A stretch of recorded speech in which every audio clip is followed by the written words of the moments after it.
मेरे आदर्श तो बाबा साहेब डॉक्टर भीमराव अंबेडकर हमेशा से ही रहे हैं। हम्म, क्यों बाबा साहब कहीं को मानते हैं?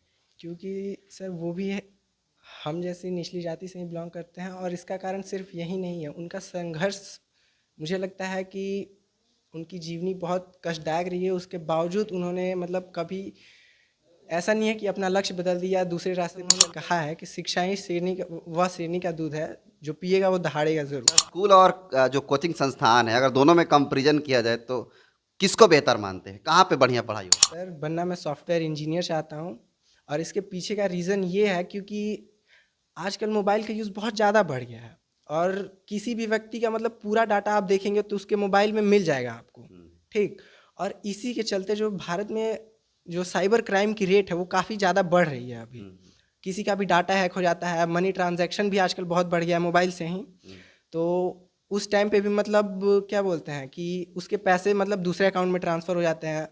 तो स्कैम बहुत हो रहे हैं आजकल, साइबर स्कैम। तो इसीलिए मैं सॉफ्टवेयर इंजीनियर बन के एक ऐसा सॉफ्टवेयर डेवलप करना चाहता हूँ जिससे कि मतलब इस चीज़ को रोका जा सके, स्कैम कम हो, और जो स्कैम कर रहा है या करना चाहता है उसको मतलब आसानी से पकड़ा जा सके। किसी शायर ने बहुत ही कमाल की बात कही है कि परिंदों को मंजिल मिलेगी यकीनन, ये फैलते हुए उनके पर बोलते हैं। अक्सर वो लोग रहते हैं खामोश दुनिया में, जिनके हुनर बोलते हैं। आपको बता दें कि इस पूरे लाइन को चरितार्थ किया है बक्सर जिला का एक लाल, जो कि पूरे बिहार में जो मैट्रिक का रिजल्ट आया हुआ है उसमें 7वां रैंक है और जिला में नंबर 1 पे है। आज इनसे बात करेंगे, इनके स्ट्रेटजी जानेंगे कि कौन सा कंसेप्ट को अपनाए, कौन सा स्ट्रेटजी अपनाए कि ये जो है बिहार में 7वां रैंक लाएं, और कहाँ कमी रह गई कि ये बिहार का नंबर 1 पे नहीं गए। तो सबसे पहले आप नाम बताइए। जी मेरा नाम सत्यम शिवांश है। सत्यम शिवांश नाम शिवांश। है आप? अच्छा, आप बिहार में 7वां रैंक हैं और जिला में नंबर 1 पे हैं। कहाँ कमी रह गई कि आप पूरे बिहार में 1 नंबर पे नहीं गए? कमी सर एक नंबर पे नहीं है, इसके पीछे तो अब कुछ कमी है ही कि मतलब क्या ही बोले कि सर एक बार सोशल साइंस के दिन की बात है।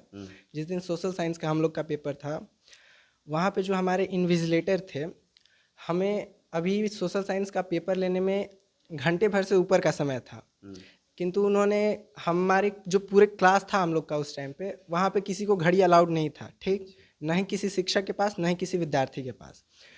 हम लोग का घंटे से ऊपर टाइम था पेपर लेने में, लेकिन वो इन्विजिलेटर जो थे उन्होंने कहा कि आधे घंटा टाइम है, जल्दी जल्दी लिखो और पेपर दो हम लोग को। तो सोशल साइंस के अभी मतलब काफ़ी क्वेश्चंस थे ऐसे जिनको और बेहतर तरीके से लिखा जा सकता था, पॉइंट वाइज। वो हड़बड़ी में नहीं लिखा पाया। तो सोशल साइंस में भी 94 नंबर है, वहाँ पे भी कुछ नंबर आ सकते थे। और संस्कृत में मेरा 92 नंबर है, शायद थोड़ा और पढ़ा होता मैं सबसे संस्कृत पहले आप ये बता तो दीजिए कि और कौन बढ़िया। सा सब्जेक्ट में कितना कितना मार्क्स लाए हैं आप? जी सर, संस्कृत में 92 है, और सोशल साइंस में 94, मैथ और साइंस में 99, और हिंदी में शायद 98 है। आपका फेवरेट सब्जेक्ट कौन सा है जिसमें आप ज़्यादा नंबर लाए हैं? सर ज़्यादा नंबर वाले सब्जेक्ट तो साइंस और मैथ ही हैं जिनमें 99 आया है। वहीं दोनों में सबसे हाईएस्ट है, उसके बाद कोई नहीं सब्जेक्ट है जिसमें 99 आया हो। अ, आपकी स्ट्रेटजी क्या रही है? कितना घंटा पढ़ते थे आप और कितना घंटा सोते थे, ताकि जो आप दूसरे भी जो बच्चे जो 2025 में जो एग्ज़ाम देने वाले हैं, वो आपको कंसेप्ट कैसे, आपको कैसे कौन सा स्ट्रेटजी अपनाएं कि वो भी आपकी तरह जो है अच्छा परफॉर्मेंस करे, आपसे भी आगे जाए? क्या स्ट्रेटजी रहा है आपका? फिर मतलब यदि देखा जाए तो सबसे पहले बच्चों को शुरू से ही नंबर के पीछे नहीं भागना चाहिए कि मुझे इतना परसेंट लाना है, ये रैंक लाना है, इतना नंबर लाना है। नहीं, सबसे पहले मुझे लगता है कि 8-9 महीने बच्चों को सिर्फ नॉलेज के लिए सिलेबस जितनी बार पढ़ सके और जितना ज़्यादा उसे रिवीजन कर सके, वो सबसे ज़्यादा इम्पॉर्टेंट होता है।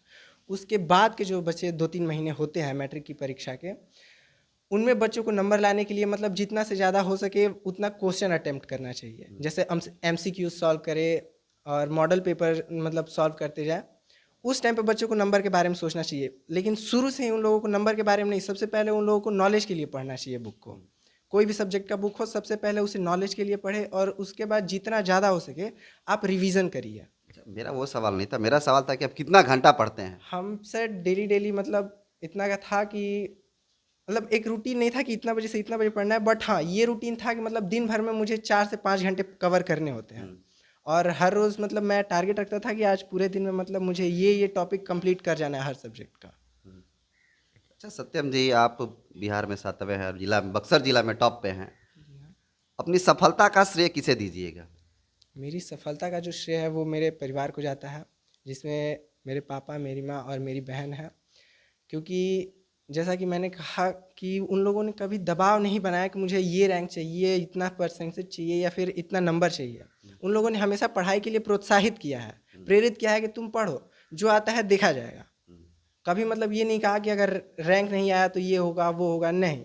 हमेशा बोले। और कुछ टाइम से मतलब परिवार की जो आर्थिक स्थिति है वो थोड़ी मतलब बिगड़ी हुई है, उसके बावजूद मेरे पापा जो है उन्होंने कभी मतलब पढ़ाई पे उसको रोड़ा नहीं बनने दिया है। जो भी पढ़ाई के विषय में जो भी चीज़ें मतलब मैंने पापा से मांगी वो सब उन्होंने ला के दिया है। तो यहाँ तक आने का श्रेय मतलब जो है मैं अपने पापा और मेरी माँ को देना चाहूँगा। अच्छा। और उसके अलावा जो हमारे वर्ग शिक्षक हैं, हमारे प्रधानाध्यापक, हमारे विद्यालय के सभी टीचरों को भी का भी योगदान रहा है। अच्छा, कोचिंग वगैरह लेते थे क्या स्कूल के टाइम के बाद जब फ्री होते थे? हाँ, स्कूल के टाइम मतलब थोड़ा टाइम बांधने के लिए कि मतलब बच्चा रेगुलर हो जाए, इसके लिए पापा ने मुझे मतलब रामपुर में एक कोचिंग है वहाँ पे कोचिंग पकड़ाया था कि मतलब टाइम रेगुलरिटी बनी रहे, कि मतलब डेली डेली सवाल मिला गया, कम से कम बच्चा वहीं आके घर पे देखेगा, उसी बहाने कुछ पढ़ेगा। तो इसके लिए उन्होंने रामपुर में मुझे एक कोचिंग पकड़ाया था। अच्छा, स्कूल और जो कोचिंग संस्थान है, अगर दोनों में कंपैरिजन किया जाए तो किसको बेहतर मानते हैं? कहाँ पे बढ़िया पढ़ाई होता है? सर बेहतर तो दोनों जगह है। वहाँ पे मैंने कोचिंग पकड़ा था तो सिर्फ मैथ साइंस का, और यहाँ पे मतलब सभी विषय के है, तो मतलब कंपैरिजन करना गलत बात हो जाएगी। नहीं, आजकल का जो दौर मैं उसके हिसाब से सवाल पूछ रहा हूँ, क्योंकि ज़्यादातर बच्चे ये माइंड सेट कर लिए अपने दिमाग में कि अगर कोचिंग नहीं करेंगे तो उसका रिजल्ट नहीं आएगा। ऐसा आप मानते हैं? नहीं, ऐसी कोई बात नहीं है। अगर बच्चा समझदार है, पढ़ने वाला है, तो वो सिर्फ विद्यालय से ही पढ़ लेगा। और जैसा कि मैंने कहा, मैंने कोचिंग मतलब ऐसा नहीं है कि मतलब मैं उस सब्जेक्ट में वीक था। पापा ने रेगुलरिटी बांधने के लिए सिर्फ कोचिंग पकड़ाया था। और पढ़ाई दोनों जगह बेहतर होती है। और ऐसा कहना बिल्कुल गलत होगा कि सिर्फ कोचिंग बच्चा जो नहीं पकड़ाया वो फेल हो जाए, ऐसी बात नहीं है। अच्छा, जब आपका रिजल्ट आया और आप अपने से चेक किया फिर कोई दूसरा आपको बताया व्यक्ति? हम लोग जब रिज़ल्ट आया तो पहले तो हम लोग मतलब कई वेबसाइट्स ओपन कर रहे थे, नहीं खुल रहा था क्योंकि सर्वर स्लो चल रहा था उस टाइम पे। तो उस टाइम पे किसी की का फ़ोन आया, उन्होंने बताया कि मतलब आपका बिहार में 7वां रैंक है। तो हमें लगा शायद फेक कॉल हो सकता है। तो बार बार कोशिश करते करते उनके कॉल करने के 10-15 मिनट बाद मतलब वेब खुला, तब हम लोगों ने चेक किया तो 482 नंबर थे। क्या रिएक्शन था उस समय आपका? सर खुशी हुई थी काफ़ी। पहले तो मुझे मतलब यकीन नहीं हुआ कि 482 आया है, बट उसके बाद 2-3 बार क्रॉस चेक करने के बाद मुझे यकीन हो गया कि नहीं मतलब मेरे ही नंबर हैं, किसी और का नहीं है। अच्छा, बच्चे का कितना भी बढ़िया परफॉर्मेंस करे, कितना भी बढ़िया अंक लाए, लेकिन कुछ लोग कहता है कि तुमको और इतना लाना चाहिए था। उसमें क्या होता है, बच्चा जो है घबरा जाता है थोड़ा सा, उसको मैंने कितना बेहतर लाया लेकिन उसको लगता है कि बहुत गमी हो गया, बहुत गलत हो गया हमारे साथ। तो ऐसा आप मानते हैं? जी हाँ, बिल्कुल। क्योंकि अगर आप बच्चे से ये बात नहीं कहेंगे तो शायद वो कुछ ज़्यादा खुश होगा, क्योंकि बच्चे ने अभी उतनी पूरी दुनिया मतलब जितना बड़ों को अनुभव होता है वैसा बच्चे को अनुभव नहीं होता है। वो खुश हो जाएगा, मतलब जैसे कि बड़े लोग चाहते हैं कि मतलब बच्चा पहले स्थान पे है, बट अगर वो टॉप 10 में 10वां 9वां 7वां 8वां कोई भी स्थान पाता है तो मेरे हिसाब से अगर ये ना कहा जाए तो शायद वो कुछ ज़्यादा खुश होगा कि एटलीस्ट मैंने इतना तो किया, अगली बार और मैं मतलब खुद से उसके मन में होगा, किसी के ना कहने के बावजूद उसके मन में होगा कि अगली बार मैं और बेहतर करूँगा। अच्छा, सत्यम जी जिला टॉप किए हैं, बिहार में 7वां रैंक है, बनना क्या चाहते हैं आप? सर बनना मैं सॉफ्टवेयर इंजीनियर चाहता हूँ। और इसके पीछे का रीज़न ये है क्योंकि आजकल मोबाइल का यूज़ बहुत ज़्यादा बढ़ गया है, और किसी भी व्यक्ति का मतलब पूरा डाटा आप देखेंगे तो उसके मोबाइल में मिल जाएगा आपको, ठीक। और इसी के चलते जो भारत में जो साइबर क्राइम की रेट है वो काफ़ी ज़्यादा बढ़ रही है अभी। किसी का भी डाटा हैक हो जाता है, मनी ट्रांजैक्शन भी आजकल बहुत बढ़ गया है मोबाइल से ही। तो उस टाइम पे भी मतलब क्या बोलते हैं कि उसके पैसे मतलब दूसरे अकाउंट में ट्रांसफ़र हो जाते हैं। तो स्कैम बहुत हो रहे हैं आजकल, साइबर स्कैम। तो इसीलिए मैं सॉफ्टवेयर इंजीनियर बन के एक ऐसा सॉफ्टवेयर डेवलप करना चाहता हूँ जिससे कि मतलब इस चीज़ को रोका जा सके, स्कैम कम हो, और जो स्कैम कर रहा है या करना चाहता है उसको मतलब आसानी से पकड़ा जा सके। अ, आपके पापा का नाम क्या है? मेरे पापा का नाम राजेश कुमार राम है, यहीं पे बैठे हैं। दिखाइए। वो सर हैं इनके पिताजी। और क्या करते हैं आपके पापा, क्या है? पापा फ़िलहाल तो अभी जॉबलेस हैं, अभी कुछ नहीं करते हैं। कुछ टाइम पहले उनकी जॉब छूट गई। तो सत्यम बाबू ये बताइए, आप आइडियल या आदर्श किसे मानते हैं? कहाँ से प्रेरणा मिली ऐसा? सर मेरे आदर्श तो बाबा साहेब डॉक्टर भीमराव अंबेडकर हमेशा से ही रहे हैं। हम्म, क्यों बाबा साहब को इनको मानते हैं? क्योंकि सर वो भी हम जैसी निचली जाति से ही बिलोंग करते हैं, और इसका कारण सिर्फ यही नहीं है, उनका संघर्ष मुझे लगता है कि उनकी जीवनी बहुत कष्टदायक रही है। उसके बावजूद उन्होंने मतलब कभी ऐसा नहीं है कि अपना लक्ष्य बदल दिया, दूसरे रास्ते पर चल पड़े, या फिर बाकियों की तरह पढ़ाई लिखाई छोड़कर वापस से अपने मतलब घर पे बैठ गए या फिर कुछ ऐसा करने लगा। ऐसा नहीं है, हमेशा वो मतलब उसी रास्ते पर चलते रहे, क्योंकि उन्हें पता था कि जैसा उन्होंने कहा है कि शिक्षा ही शेरनी का, वह शेरनी का दूध है, जो पिएगा वो दहाड़ेगा ज़रूर। और उसी हिसाब से वो चलते चलते मतलब जो है कि जैसा सभी को मालूम होगा कि उनके पास 3-3 पीएचडी की डिग्रियाँ थी। इस हिसाब से उनके पास नॉलेज बहुत ज़्यादा था। तो नॉलेज के मामले में देखा जाए तो मुझे नहीं लगता कि कोई उनसे मतलब अधिक होगा हमारे यहाँ। बाकी सत्यम के पापा हमारे साथ हैं, इनसे भी बात करेंगे। सबसे पहले नाम बताइए आप। जी, मेरा नाम राजेश कुमार राम है। आपका जो बच्चा का नाम है सत्यम शिवांश, तो इसके पीछे क्या लॉजिक क्या है? इसके पीछे एक नेचर की गजब की संरचना है। मतलब हर जीव की उत्पत्ति में कहीं ना कहीं कुछ मेल और फीमेल का सहयोग है। तो जो शिव का नज़रिया है, लोगों का कॉन्सेप्ट जो भी रहा हो, लेकिन मेरे अंदर जो है शिव का कॉन्सेप्ट नेचर से रिलेटेड है। जैसे कोई भी पौधा जो का पौधों में जो जनन तंत्र है वो नेचर ही क्रिएट करता है, हम ह्यूमन या जीवों के जैसा नहीं है। तो शिव को मैं उस नज़रिए से देखता हूँ कि शिव ही जो है नेचर की का उत्पत्ति का कारण है, इसलिए मैंने उसको सत्यम शिवांश रखा। अच्छा, आपका बच्चा सत्यम जो है, और सत्यम का तो सत्य का मतलब वही से आपका बच्चा सत्यम पूरे बिहार में 7वां रैंक है, जिला में नंबर 1 पे है। कैसा लगता है आपको सुनकर? गर्व नहीं था, खुश था। कितना खुश हैं? देखिए, इसका कोई मेजरमेंट तो है नहीं कि 1 केजी 2 केजी 10 केजी या पैमाना है कि 10 मीटर 5 मीटर बताएं कि नहीं इतना मीटर खुश है। अच्छा, करते क्या हैं, करते क्या हैं आप? फिलहाल तो मैं जॉबलेस हूँ। क्या करते थे पहले आप? इसके पहले मैं टीचर था, उसके पहले रेलवे में इंजीनियर था, उसके पहले टाइको थर्मल कंट्रोल्स में इंजीनियर था। अच्छा, आपको उम्मीद था कि आपका बच्चा जो है बिहार में टॉप 10 में आएगा?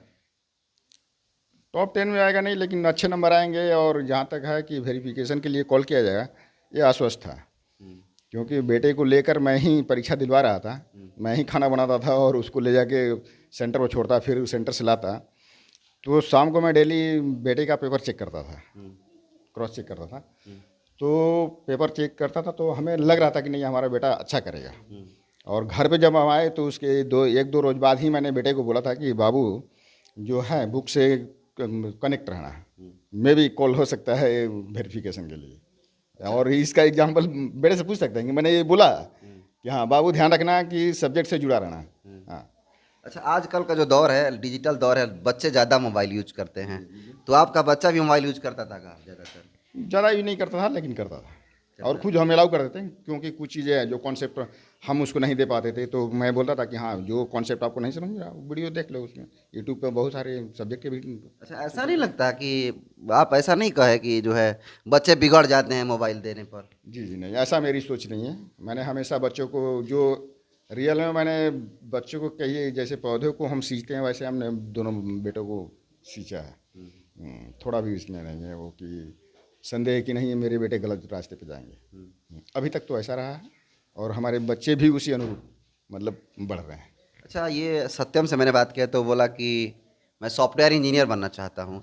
तो कभी कभी होता क्या है कि पेरेंट्स कुछ और सोचते हैं, बच्चा कुछ और बन जाता है। तो जो सोचा है वो सत्यम जो है कि मैं सॉफ्टवेयर इंजीनियर बनूंगा, क्या उसको आप उस तरह से सहयोग करेंगे कि आपका माइंडसेट कुछ अलग है? ना ना ना, बेटा जैसा करेगा वैसा हम उसमें सपोर्ट करेंगे, इसमें नो डाउट। हम अपना जो चाहत है उसके ऊपर बोझ बनाऊं ला दूं, ऐसा मेरी सोच नहीं है। बच्चा जिस रास्ते पे जा रहा है, बढ़िया रास्ते पे जा रहा है, हम उसमें सपोर्ट करेंगे।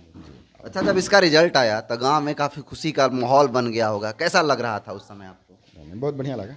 मैंने बताया कि इसका कोई पैरामीटर नहीं है जिससे मैं बोल सकूं कि इतना हमें खुशी हुई, लेकिन हाँ हार्टली खुश हैं। अच्छा, कहा जाता है कि ग्रामीण इलाके बच्चे ज़्यादातर जो है पढ़ नहीं पाते हैं, इधर उधर खेल कूद में ही अपना टाइम वेस्ट कर देते हैं। तो आप भी मानते हैं कि गांव में रह करके अच्छा नहीं किया जा सकता है? देखिए, जो लोग सोचते हैं हर किसी की थिंकिंग अलग अलग होती है। हमारी सोच जो है, हमें लगता है कि नेचर से जुड़ा हुआ गांव के बच्चे ज़्यादा बेहतर कर पाते हैं। क्योंकि अब जैसे हमें अपने बच्चे को शहर में रखते तो बच्चा खाना बनाता, नहाता धुलता, अपना कपड़ा धुलता, तो उसमें उसका टाइम वेस्ट होता है। और वो यदि वहीं बच्चा घर पे है तो सारा काम पेरेंट्स कर लेते हैं, बच्चा बिल्कुल फ्री रहता है, फ्री माइंड भी रहता है। वहाँ पे सारा बर्डन उसके ऊपर रहता है कि हमको ये चीज़ करना है। घर पे तो बेटा बिल्कुल फ्री रहते हैं बच्चे, तो वो ज़्यादा बेहतर कर पाएंगे हमें लगता है। और चूँकि मैंने क्या बोलते हैं, बिल्कुल देहात से शहर या कहिए कि अपने देश की मेट्रोपॉलिटन सिटी में भी रहा हूँ, तो एटमॉस्फेयर भी हमें लगता है गांव का बेहतर है। क्योंकि मई जून के महीने में तो हमको दिल्ली मुंबई में घुटन सी होने लगती है, खुद मुझे घुटन होने लगती है।